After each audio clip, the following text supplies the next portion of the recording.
En el presente video les voy a ofrecer las directrices a seguir para el proceso de focalización de beneficiarios en la vigencia 2017. Se pretende con este video que ustedes ya puedan conocer todos los aspectos a tener en cuenta, lo que tiene que ver con la identificación de beneficiarios. La identificación de beneficiarios implica lo siguiente. Entonces, de acuerdo al manual operativo, hay que proceder de la siguiente manera. Tenemos que hacer el proceso de socialización. ¿Cómo se hace la socialización y con quién se hace el proceso de socialización? Con el ente territorial. El ente territorial, ¿qué vamos a hacer con el ente territorial? Le vamos a enviar las diferentes cartas de gestión. ¿Y cuáles son las cartas de gestión que le vamos a solicitar al ente territorial? Algunos ya tienen el listado que se ha enviado en algún momento por correo electrónico. Sin embargo, pues les voy a mostrar cuáles son las que tenemos que tener en cuenta. Entonces, aquí tenemos las cartas de gestión. Son las siguientes. Debemos enviarle carta de gestión ¿a quién? Al supervisor del contrato. ¿Quién es el supervisor del contrato? Los centros zonales. ¿Qué le vamos a decir? Le vamos a notificar que se inicia la atención de los beneficiarios en las diferentes zonas que se hayan convocado, y de paso solicitamos fechas para comités y radicado de informes.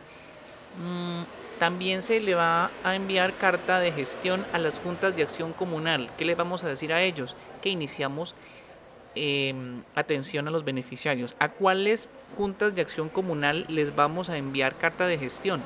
A las veredas en donde se estén desarrollando los encuentros pedagógicos o los lugares de atención. También le vamos a enviar carta de gestión a comisarios, comisarias de familia. ¿Qué le vamos a decir a ellos? Notificamos el inicio de atención, solicitamos de paso en otra carta de gestión capacitaciones en buen trato, en temas de abuso, rutas de atención, etcétera. Ustedes me dicen, bueno, en una sola carta enviamos todas las solicitudes. No, en un primer momento, la primera carta de gestión que van a recibir todos los entes que les estoy indicando será notificando el inicio de atención, no más. En la primera carta solamente, digamos la carta que se va a enviar en el mes de enero, solamente se va a solicitar o se va a comunicar que estamos iniciando la atención de los beneficiarios en el municipio. Posteriormente, en el mes de febrero, es cuando iniciamos ya a enviar las siguientes comunicaciones con las demás diferentes temáticas que les he indicado. También tenemos que enviarle carta de gestión ¿a quién? A los personeros, notificando inicio de atención. En el mes de febrero le vamos a solicitar capacitaciones en buen trato, en abuso y en las rutas pues que puede ofrecernos la personería. Otro ente al que le vamos a enviar carta de gestión es al ente de salud en enero, notificando inicio del programa. En los meses siguientes, capacitaciones en temas como enfermedades prevalentes, suplementación con micronutrientes, tamizajes, lactancia materna, crecimiento y desarrollo, entre otras. ¿A quién más? A Red Unidos. Le vamos a contar a Red Unidos que inicia el programa, y en el mes de febrero le vamos a enviar una comunicación solicitando que nos permitan el cruce de base de datos, o les enviamos la base de datos para que ellos la revisen y podamos determinar cuáles de los niños que se están atendiendo pueden estar en los programas que maneja Red Unidos. De igual manera, a veces se cuenta con, dice la familia que tiene Red Unidos, pero no se sabe el número de folio. Importante pues con ellos gestionar también el tema de los folios. Programas como Familias en Acción, igual que Red Unidos, notificamos inicio de programa y cruzamos base de datos. Identificar quién es el funcionario que en la alcaldía desempeña el cargo de secretario del Consejo de Política Social. ¿Para qué? A él le vamos a enviar la carta en el mes de enero notificando inicio del programa, y posteriormente en el mes de febrero le vamos a solicitar que nos inviten a los comités a los consejos de política social. Ellos generalmente tienen que elaborar un cronograma en las fechas en las que van a realizar los consejos de política social que se realizan en el municipio, y pues vamos a solicitar que nos faciliten esas fechas, y pues con ellos es prácticamente todos los meses estarles recordando cuando hay consejo de política social para que nos hagan partícipes de esta reunión. Con los gestores sociales en la alcaldía, identificar quién es el gestor social y le enviamos carta. Notificamos el inicio del programa y luego que nos inviten a actividades que pueden ser de interés de los beneficiarios del programa. A los entes de deportes en los municipios, igual, notificamos inicio de programa en el mes de enero y posteriormente les solicitamos que nos comuniquen sobre actividades deportivas que puedan ser de interés de los beneficiarios. ¿Quién más? El presidente del Consejo Municipal. A él se le envía pues una carta inicial en el mes de enero notificando el inicio del programa, que la institución, la Corporación Iraca, está iniciando labores de atención a la primera infancia en el municipio. A la Secretaría de Gobierno también le notificamos el inicio del programa y pues ya dependiendo del municipio y las áreas que tenga a cargo la Secretaría de Gobierno, pues las siguientes comunicaciones estarán relacionadas con el apoyo que nos pueda ofrecer esa dependencia. ¿A quién más le envió carta? Le envió carta al CISBEN. ¿Para qué le envió carta al CISBEN? Igual notificando el inicio del programa. Posteriormente, en el mes de febrero, solicitando cruce de base de datos. Incluso podríamos, para estos casos de las entidades con las que hacemos cruces de bases de datos y por temas de focalización, podríamos entregar dos cartas, una de inicio del programa y la segunda solicitando el cruce de base de datos, pues indicándoles que nos ofrezcan orientación respecto de qué alternativas tenemos para realizar el cruce de base de datos de los beneficiarios que nosotros tenemos prescritos y los que ellos están atendiendo se encuentran en la base de datos de ellos. Incluso puede haber casos en los que tenemos beneficiarios a los que no se les ha tramitado el CISBEN y pues con ellos también se realizaría ese tipo de gestiones.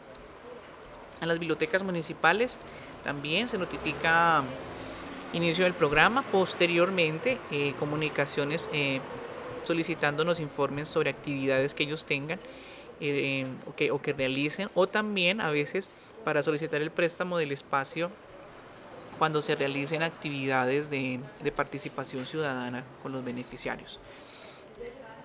A la Secretaría de Educación, hay municipios que tienen Secretaría de Educación, otros tienen dirección de núcleo, otros no hay ni secretaría ni dirección, pero tenemos a los rectores de las instituciones educativas. A ellos, ¿qué les vamos a comunicar en este primer momento? Les vamos a notificar el inicio del programa, y posteriormente, pues, ya con ellos adelantará todo lo relacionado con la gestión de cupos escolares para los niños que cumplan años posteriores al mes de junio, en algunos municipios a partir del 30 de marzo. Donde hay bomberos, le notificamos a los funcionarios de bomberos el inicio del programa. Posteriormente les enviaremos comunicaciones solicitando cursos de primeros auxilios, brigadas de rescate, rutas de evacuación, prevención de emergencias y todo relacionado con ellos.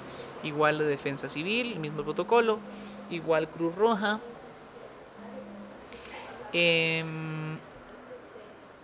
Fiscalía, igual notificando inicio de atención del programa. Posteriormente capacitaciones en buen trato, capacitaciones en abuso, rutas, etcétera. Policía Nacional, también a la policía le vamos a enviar comunicaciones, más exactamente a la dependencia de infancia y adolescencia, notificando el inicio de atención y las diferentes capacitaciones que ellos puedan ofrecernos. CIPOT, que es la entidad que maneja la base de datos de desplazados, se notificaría también inicio de atención y solicitaríamos cruce de base de datos. Esas serían como las cartas que tendríamos que gestionar. Ya pues muchos de nosotros ya conocemos el procedimiento, pues es un modo de recorderis de cuáles son las cartas que se van a solicitar en el mes de enero como soporte ya de ejecución de actividades en el proceso de focalización. Vuelvo a la presentación que estaba trabajando aquí, y seguimos. Estoy ocupado, no puedo atender. Entonces, después de las cartas de gestión, seguimos con un tema que es la aprobación de espacios. La aprobación de espacios, ¿qué implica? Digamos, cuando recibimos procedimientos o procesos de interventorías, entonces nos van a solicitar si se aprobó o no se aprobó el espacio, si el espacio es adecuado, cómo vamos a demostrar que el espacio está correctamente aprobado. Nos vamos a blindar, vamos a dar un paso previo que es la identificación de los espacios en donde se desarrolla el encuentro pedagógico. Para esta identificación de espacios hay un documento, hay un apartado en el manual operativo que antes se llamaba la tabla 8, por eso coloqué tabla 8, pero ya con la nueva actualización que hicieron del manual operativo, pues es la tabla 7. Entonces voy a mostrarles, el manual operativo recibió una actualización ahorita en el mes de enero. Es una actualización muy reciente, en donde cambiaron muchas cosas, de las cuales pues les voy a mostrar, pues para que de una vez estemos actualizados con la versión actualizada del manual. El manual lo actualizaron el 11 de enero del 2017. Esto está calientico, ¿cierto?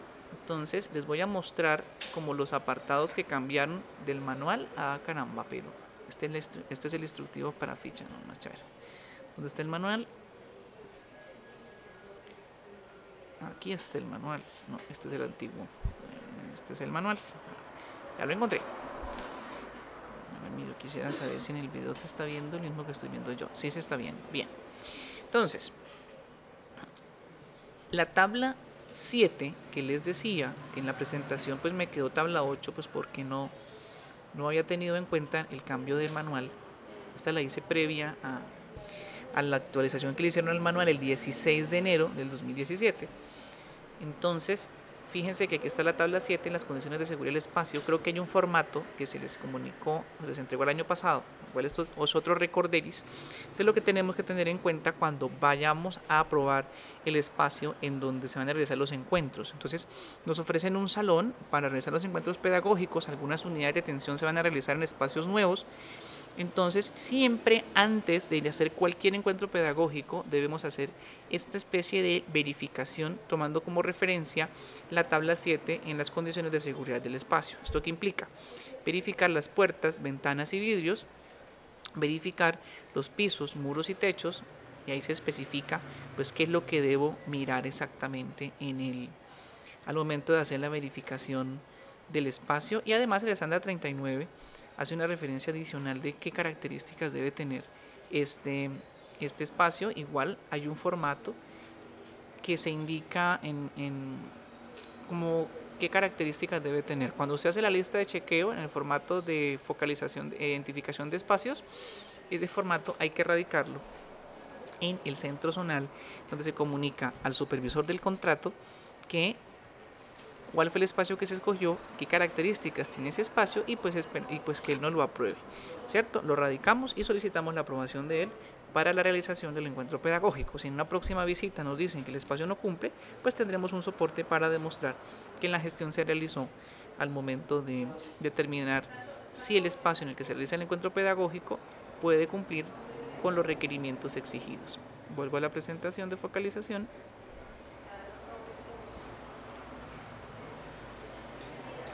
Entonces, todo claro con la tabla 7, no en la tabla 8. Después de que tengo la tabla 7, con las diferentes observaciones que se identificaron en el espacio, radico en el centro zonal. Fecha límite, lo más pronto posible, ¿cierto? Tenemos que iniciar encuentros la última semana, o sea, de la última semana del mes de febrero debemos realizar al menos un encuentro pedagógico con fecha de enero. Luego ya los tiempos, pues como notarán, son un poco limitados. Hay que hacer un análisis de riesgo, lo que indicaba el estándar 39 y 40, tener en cuenta esos apartados, levantar un protocolo de qué riesgos se identifican, si hay vectores, si hay algunos elementos que puedan poner en riesgo a los beneficiarios, y pues a partir de ello levantar un protocolo de riesgos con el fin de mitigarlos. Seguimos con la siguiente parte del proceso de identificación de beneficiarios, y es el protocolo que yo voy a seguir para establecer los criterios de vulnerabilidad que tienen los beneficiarios que se van a hacer partícipes del programa. Y esto siempre lo hemos tenido, siempre se ha dicho, y tengámoslo en cuenta este año. Para el caso de la modalidad familiar, no podemos focalizar niños que se encuentren residiendo en el sector urbano. Ese territorio es prohibido. No podemos identificar beneficiarios que estén residiendo en el sector urbano. Entonces, esa es como una de las primeras características. Otros criterios que les voy a mostrar acá. ¿Dónde es que están los criterios? Criterios prevalentes de atención, criterios generales de focalización. Entonces, les voy a mostrar desde el manual operativo, la última versión que estamos manejando en el 2017. Para yo identificar un beneficiario, para establecer si ese beneficiario debe vincularse al programa, primer paso, debo diligenciar la ficha de caracterización. Solo a partir de la elaboración de la ficha de caracterización yo puedo establecer si ese beneficiario de verdad cumple con los criterios generales de focalización para pertenecer al programa. ¿Qué módulo de la ficha la voy a diligenciar toda? No, vas a diligenciar solamente el módulo correspondiente al módulo 1, el apartado del módulo 1. Solo el módulo 1 vas a diligenciar de la ficha de caracterización con el fin de determinar si este beneficiario cumple con los criterios generales de focalización. Además, con el desarrollo del módulo 1 de la ficha de caracterización del beneficiario, yo puedo establecer si a partir cuando se haga el análisis de las fichas de caracterización, identificar cuáles son las problemáticas más relevantes para realizar el diagnóstico situacional que después nos permitirá construir el POAI, ¿cierto? ¿Qué voy a tener en cuenta? Desde el manual operativo, que sean víctimas de hechos violentos, que sean egresados o usuarios de modalidades de estrategias de recuperación nutricional, que se encuentren en proceso administrativo de restablecimiento de derechos, pertenecientes a familias identificadas en la estrategia Red Unidos, por eso les decía los cruces de las bases de datos de Red Unidos, muy importantes, remitidos por entidades que se encuentran en situación de vulnerabilidad, pertenecientes a comunidades étnicas con discapacidad que cumple al menos uno de los criterios de priorización. Más adelante les cuento cuáles son los criterios de priorización. Pertenecientes a proyectos de las 100.000 viviendas, pertenecientes a hogares cuyo puntaje de SISBEN sea igual o inferior a los puntos de corte definidos para primera infancia, y ahí es cuando aparece la famosa tablita en donde indican los puntajes establecidos para las 14 ciudades, para el resto urbano y para el rural disperso. En nuestro caso vamos a tomar como referencia los puntajes establecidos para rural disperso. Aquí siguen otros criterios, entonces, que ya son los criterios prevalentes para la atención, y estos criterios son que sean víctimas de hechos violentos, o sea, esta característica o este criterio de si son víctimas de hechos violentos asociados al conflicto armado es prioridad 1. Este beneficiario tiene prioridad 1. Si son niños o niñas remitidos por centros de recuperación nutricional, tienen prioridad 1. ¿Sí? Por encima de cualquiera de los criterios anteriormente enunciados. Y además hay unas categorías de análisis de la información para el caso de discapacidad. ¿Se acuerdan que en algún momento leía que para el caso de niños con discapacidad, pues aquí están como las definiciones de la definición de discapacidad? Entonces está el registro de la categoría, como es que haya una dificultad en movilidad, que haya un tema de mental cognitivo, un mental psicosocial, que haya sensorial auditivo, que haya sensorial visual, sensorial gusto, olfato, tacto. Es un apartado que le agregaron este año. El año pasado no estaba tan definido, entonces para que revisen este apartado al momento de establecer qué criterios en términos de discapacidad puede tener el beneficiario. Entonces esto es lo que tiene que ver con los criterios para determinar cuáles beneficiarios tienen prioridad al momento de realizar el proceso de identificación de los beneficiarios, ¿cierto? Miremos a ver, volvemos a la presentación. Vuelvo ahora con la siguiente fase, que es la ficha de caracterización. Como les decía hace un momento, lo que vamos a diligenciar es el módulo 1. Este año también le hicieron instructivo a la ficha de caracterización, para que no tengamos dificultades de pronto los funcionarios nuevos, o que tengamos dudas respecto de la manera como se diligencia la ficha de caracterización, pues entonces podamos resolver las inquietudes que tenemos con claridad. ¿Por qué se diligencia el módulo 1? Por lo que les decía, porque aquí prácticamente aparecen todos los datos que nos permiten establecer un diagnóstico de las condiciones que tiene este beneficiario, ¿cierto? Este año en el manual operativo se hace mayor énfasis en que esta ficha de caracterización debe diligenciarse de modo digital, que es una observación que siempre hemos hecho respecto de la ficha de caracterización.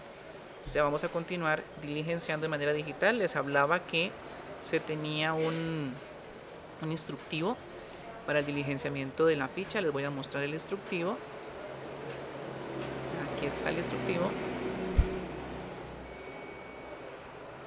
Entonces, aquí están como determinados en 25 páginas los aspectos a tener en cuenta para el diligenciamiento de este documento, ¿cierto? Están los objetivos, las recomendaciones y luego aparece cada uno de los apartados. Para los que me digan de pronto, no Fabio, ese instructivo ya existía, yo le digo que el instructivo lo actualizaron con fecha del 11 de enero de 2017. Entonces, si tenemos el antiguo o el anterior, tenemos que empezar a revisar esta versión, que es la versión más actualizada. Me voy a remitir nuevamente a la focalización. Listo.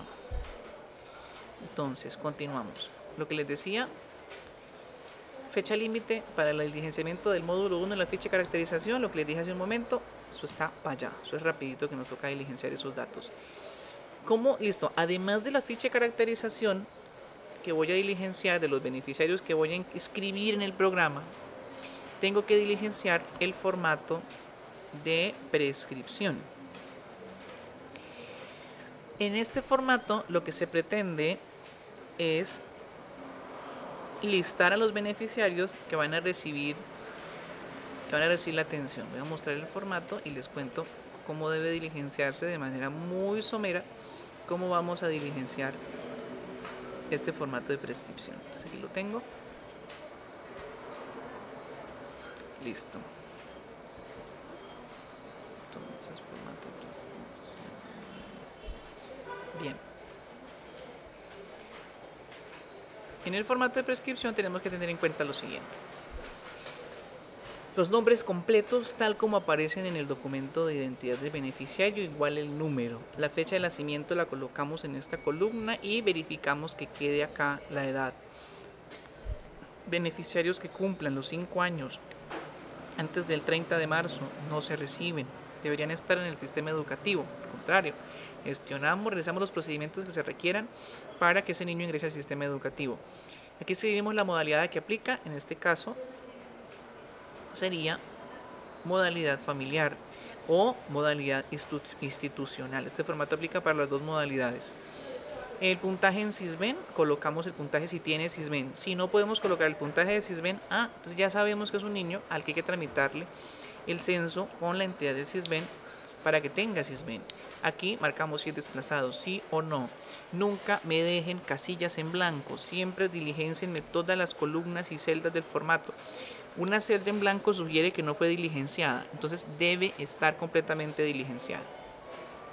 Si pertenece a minorías étnicas, si pertenece el número de salarios mínimos legales vigentes que tiene el núcleo familiar, toda la familia, si posee discapacidad o no posee discapacidad, si tiene o no tiene ficha integral de caracterización. Aquí la respuesta va a ser sí, porque a todos les vamos a diligenciar la ficha integral o de caracterización. Y si proviene de, a mí esta sigla me la explicaron, creo que es de recuperación nutricional. Entonces, todos los apartados, oíganme bien, todos los apartados deben quedar completamente diligenciados. ¿Por qué aparece aquí 117 años o meses? Porque estos formatos, Excel configura las fórmulas tomando como referencia el año 1900. Entonces, desde el año 1900 hasta el año 2017 han transcurrido 117 años, por eso aparece ese dato automático ahí. Pero cuando yo coloco una fecha, digamos, voy a colocar el 15 de mayo de 79, entonces él me aparece automáticamente, él me va a registrar la edad y desaparece pues ese número que estaba ahí, ¿cierto? Ok, hacer esto, que no lo necesito, cerramos este archivo. Entonces, volvemos nuevamente a la presentación de focalización. Listo. ¿Y qué sigue? Sigue, después de la ficha de la prescripción, el chequeo de carpetas. El chequeo de carpetas cambió para las dos modalidades. Para modalidad institucional y para modalidad familiar cambió el chequeo de carpetas. En este caso, el chequeo de carpetas ahora tiene un apartado, esta es la versión 1. Para la modalidad familiar, esperen un momentito que ustedes no están viendo lo que estoy viendo yo, voy a mostrarlo ahora. Entonces venga, les muestro el chequeo de carpetas versión 1. Listo, ya lo vemos. Entonces, el formato de chequeo de carpetas versión 1, ¿cómo lo reconozco? Primero porque dice versión 1 y 2 porque aparecen las 4 unidades de atención en el formato. Estas 4 unidades, hay un video de cómo se diligencia este formato, por eso no me voy a concentrar mucho en este formato. Entonces, están las 4 unidades, aparecen unos hipervínculos para navegar a través de todo el formato, por los diferentes apartados, por las diferentes unidades. ¿Qué otra cosa? Cuando les decía en la presentación que hace un diagnóstico individual del beneficiario cuando llega al programa, entonces por eso tengo que diligenciar ficha de caracterización, prescripción, diligenciar la información del beneficiario aquí en chequeo de carpetas y de paso recoger la carpeta que me trae la familia. Y en esa carpeta yo establezco con qué documentos llegó el beneficiario, utilizando las convenciones que se indican en la parte superior. V, si vi el documento, X si el documento no está, y pues las otras dos convenciones son para cuando el beneficiario se retira.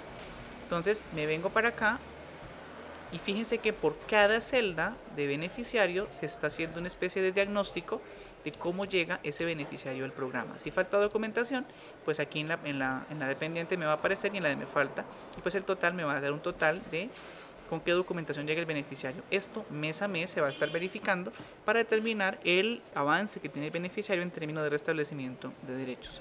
Como llego nuevamente donde estaba, presionando acá en total y vuelvo nuevamente al inicio del formato. Entonces, como les contaba, esta es la versión 1 que tiene 4 unidades y está la versión 2 que es para modalidades institucionales, que es esta.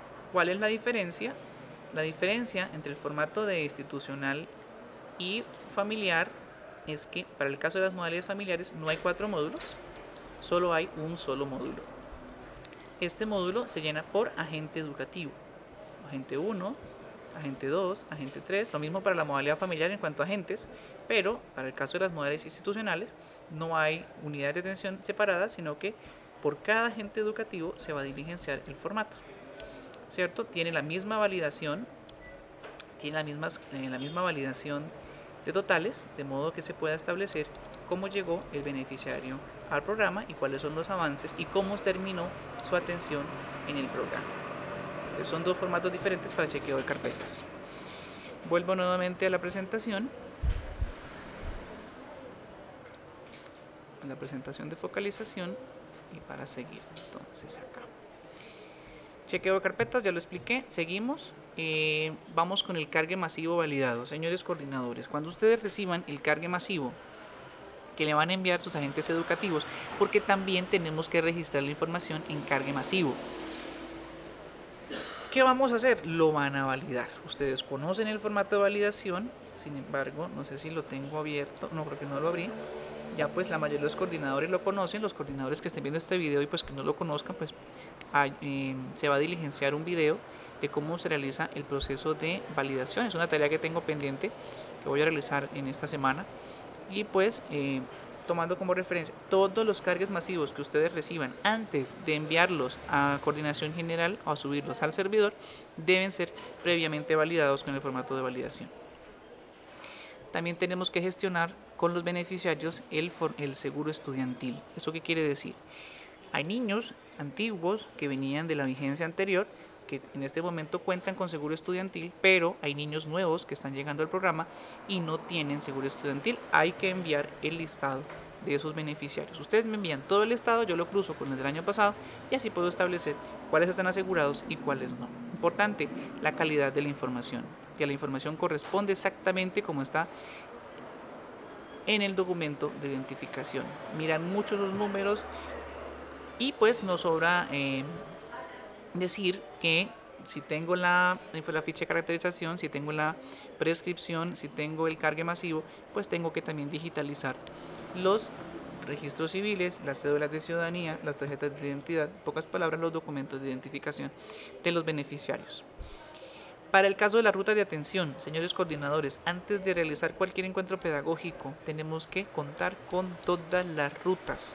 No vamos a esperar hasta febrero, hasta marzo, para completar la totalidad de las rutas de atención. Yo creo que ya todos tenemos idea de cómo se realiza este procedimiento, sabemos de cuáles rutas son relevantes y tenemos que iniciar el año ya con todas las rutas en el primer encuentro que se va a realizar con fecha de enero. El primer encuentro de atención debe realizarse en el mes de enero y pues en este encuentro siempre se trabaja todo lo relacionado con la asignación o identificación de la madre líder. Tenemos que también hacer la identificación, la socialización del pacto de convivencia a las familias. Hay que indicarles que se maneja un pacto de convivencia, los compromisos del pacto de convivencia. Y ahora que hablo de pacto de convivencia, les voy a contar qué cambió, qué aspectos cambiaron en términos de duración del encuentro pedagógico. Entonces voy a mostrar nuevamente el manual operativo y en términos de duración del encuentro pedagógico hubo cambios. ¿Cuáles cambios son los relevantes de destacar? Lo siguiente: en ningún momento un beneficiario de la unidad 1 que no pudo asistir el martes podrá asistir para cumplir el encuentro al que no asistió a la unidad 2 el día miércoles. Desde lo indicado en el manual operativo, no será válido que junten 2 o más unidades de atención para realizar el encuentro grupal y tampoco no será válido que en una sola jornada se desarrollen 2 o más encuentros grupales. No está permitido que yo una o 2 unidades de atención para realizar un encuentro pedagógico. No se puede desarrollar en una sola jornada 2 temáticas de desarrollo del encuentro pedagógico.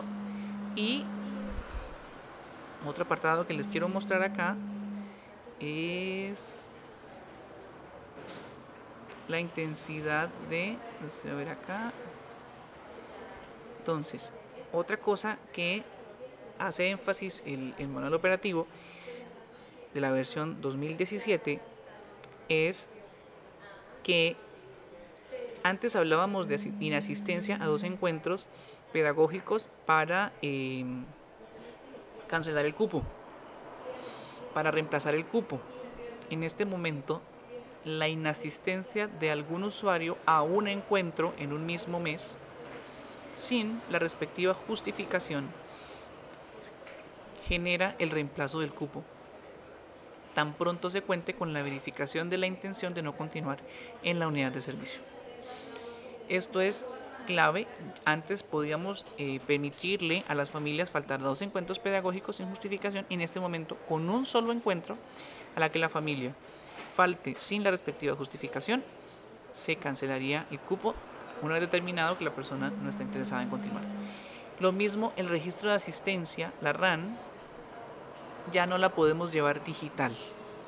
Entonces, si en algún momento llevamos la RAN digital, ya no la podemos llevar digital, la imprimimos y debe estar en físico y disponible en los encuentros educativos grupales.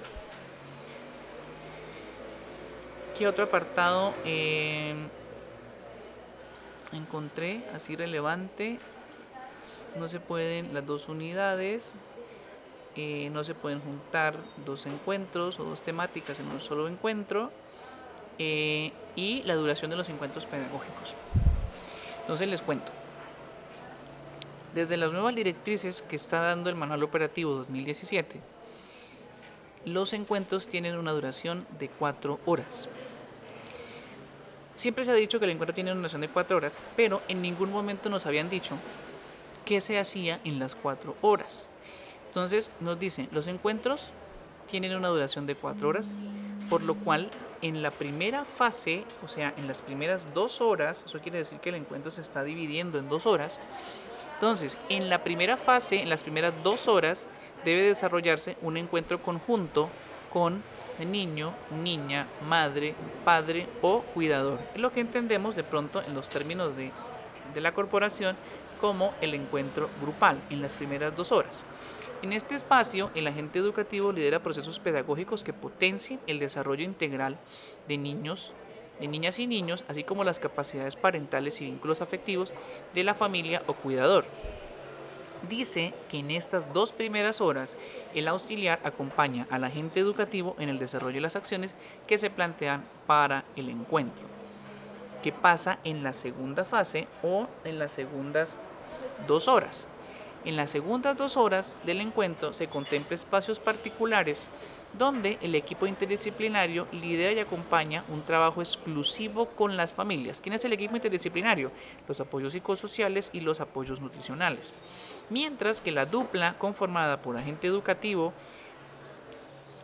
y auxiliar adelanta acciones pedagógicas intencionadas con niños y niñas centradas en el sentido de la educación inicial y las actividades rectoras de la infancia. Para los que se están preguntando que no siempre se cuenta con el apoyo nutricional y el apoyo psicosocial, entonces cuando por cronograma del plan de trabajo no se cuente con la participación del equipo interdisciplinario, el agente educativo y el docente y el auxiliar asume la totalidad del encuentro grupal. En estos casos se mantendrá la distribución definida para el encuentro educativo grupal y en la segunda fase el agente educativo liderará las acciones pedagógicas con las familias o cuidadores y el auxiliar pedagógico. Dará continuidad a las acciones proyectadas en la planeación para el trabajo de las niñas y los niños. Creo que este tema hay que revisarlo con mayor profundidad. Les recomiendo que se lean la página, está en la página 59, donde están las orientaciones para el desarrollo de los encuentros educativos y grupales. Los encuentros deben durar 4 horas. Y como les decía, cuando hay intervención de los apoyos psicosociales o los apoyos nutricionales, incluso ya en el contrato, en el modelo de contrato que se diseñó este año para los apoyos psicosociales y de nutrición, se dice que la intervención debe ser de al menos 2 horas cuando se haga intervención con las familias. En términos de los cambios que se presentaron en el manual operativo, creo que estos son hasta ahora los más relevantes. Igual les iré contando más adelante cualquier otra cosa que vaya identificando de los cambios que se encontraron en el manual operativo para la presente vigencia. Creo que resalté acá esta, me faltó esta. Bueno, vuelvo nuevamente a la presentación de focalización. A ver, focalización de beneficiarios. Listo. Lo que les decía, las rutas clave, no me arranquen en encuentro pedagógico si no están las rutas completas. Todas las rutas, establecimiento, ruta de evacuación, mapa de georreferenciación, violencia familiar, maltrato infantil, la de abuso sexual, la ruta de IAMI, UROX, los casos de malnutrición, cómo se procede en casos de malnutrición, en la ruta de IEPI, cómo se procede en casos de evacuación de emergencias y accidentes. Los famosos protocolos, el de caso de accidentes, el de salidas pedagógicas, el de desplazamiento de los servicios de salud, el de higiene, el de mecanismo de búsqueda urgente, desplazamiento de vehículos, las PQRs, es el famoso buzón de, y esa me falta, ahí me falta una F, peticiones, quejas, reclamos, sugerencias, y la F de felicitaciones, los WIRAC, los pactos de convivencia, lo que les decía, en el pacto de convivencia debe quedar consignado lo que les acabo de decir del manual operativo, los tiempos que dura el encuentro pedagógico. La inasistencia solamente a un encuentro pedagógico sin debida justificación puede generar el retiro del beneficiario del programa, la duración del encuentro pedagógico y la escala de valoración grupal, que siempre debe estar colocada en el espacio donde se realizan los encuentros. Creo que eso es lo relacionado con temas de focalización. Si tienen inquietudes, me cuentan y estamos en contacto.